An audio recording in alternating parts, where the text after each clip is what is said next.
सोचो, समुंदर के बीच आप एक छोटी सी बोट पर हो।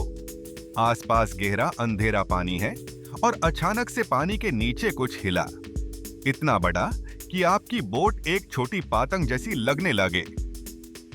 आज हम बात करेंगे लेवायथन की, समुंदर का वो दैत्य जो सिर्फ पानी नहीं, इंसानों के सपनों तक को निगाल जाता है। समुंदर एक ऐसी जगह जो हमारे लिए एकदम अनजान है। 80% समुंदर हमने अब तक एक्सप्लोर ही नहीं किया। इंसान ने चंद पर कदम रख लिए, मर्स पर रोवर भेज दिया, लेकिन अपने ही ग्रह के सबसे गहरे कोने हमसे अब भी छुपे हुए हैं। और इसी अनजान अंधेरे में एक ऐसा नाम छुपा है जो हजारों सालों से कहानियों में घूमता आ रहा है, लेवायथन। बाइबल के old testament book of job में इसका वर्णन मिलता है। वहां लिखा है कि लेवायथन आग उगलता है, उसका शरीर लोहे से भी ज्यादा मजबूत है और यूज मारना इंसान के लिए नामुमकिन है। यहूदी परंपरा के मुताबिक वो अंतिम न्याय के दिन तक जिंदा रहेगी। इस्लामिक रिवायतों में इसे बहामुत के रूप में बताया गया। एक इतना बड़ा प्राणी की जमीन, समुंदर और आसमान भी उस पर टिकते हैं। हिंदू धर्म के कुछ ग्रंथों में समुंदर के विशाल प्राणियों का वर्णन मिलता है, जैसे वरुण, मकर या नाग, जो कुछ विद्वानों के मुताबिक लेवायथन के कॉन्सेप्ट से मिलते जुलते हैं। प्राचीन एशियन कहानियों में इसे समुंदर का राजा कहा गया है, जो कभी कभी लोगों की मदद करता है, पर ज्यादातर समुंदर के नियमों को तोड़ने वाले लोगों को सजा देता है। साल 1207 में एक Spanish ship golden harpoon Atlantic ocean के बीच तूफानों से जूझ रहा था। पानी, खाना और उम्मीद सब खत्म हो रहा था। फिर एक दिन सुबह उन्होंने दूर एक छोटा सा टापू देखा। पिछले 4 महीने से सिर्फ पानी देखने के बाद उनकी आंखों में खुशी आ गई। जैसे ही वो टापू पर पहुंचे, उन्होंने देखा कि जमीन नरम और फिसलने वाली है। फिर एक गरज, इतनी गहरी कि समुंदर का पानी कंप उठा।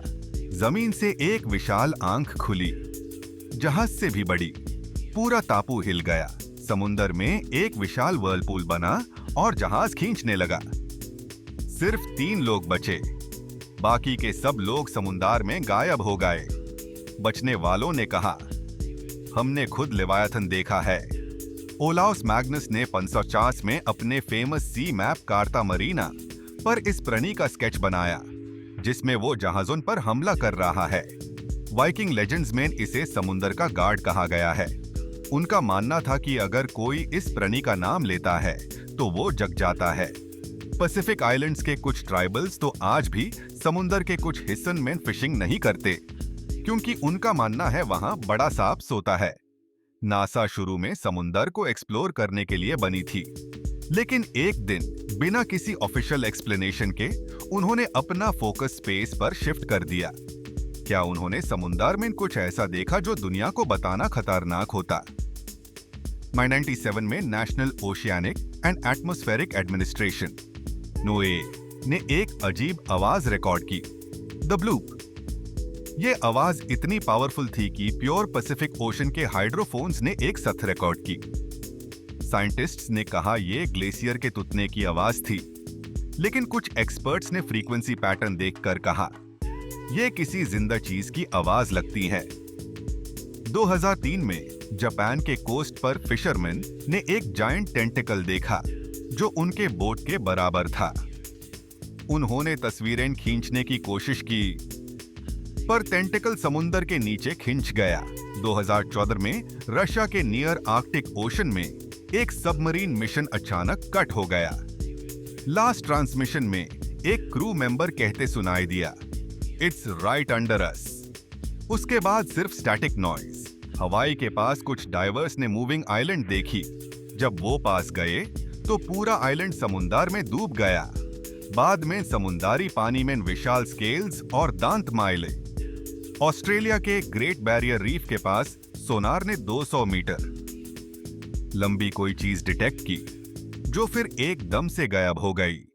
साइंस के मुताबिक शायद लेवायथन प्री हिस्टोरिक क्रीचर्स का डिसेंडेंट है, जैसे मोसासॉरस, मेगालोडन या जायंट स्क्विड। 2008 में पेरू में लेवायथन मेलविले का फॉसिल मिला गन, एक जायंट व्हेल जो अपने समय का टॉप प्रेडेटर था।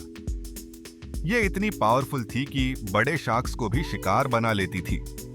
लेवायथन सिर्फ एक प्राणी नहीं बल्कि एक सिंबल है केओस का, प्रकृति की शक्ति का और इंसान की सीमाओं का। कुछ लोग कहते हैं लेवायथन बाहर नहीं, वो इंसान के अंदर है। क्या लेवायथन सच में समुद्र में छुपा है या ये सिर्फ कहानियों का हिस्सा है? और अगर वो सच है तो क्या हम उसका सामना करने के लिए रेडी हैं?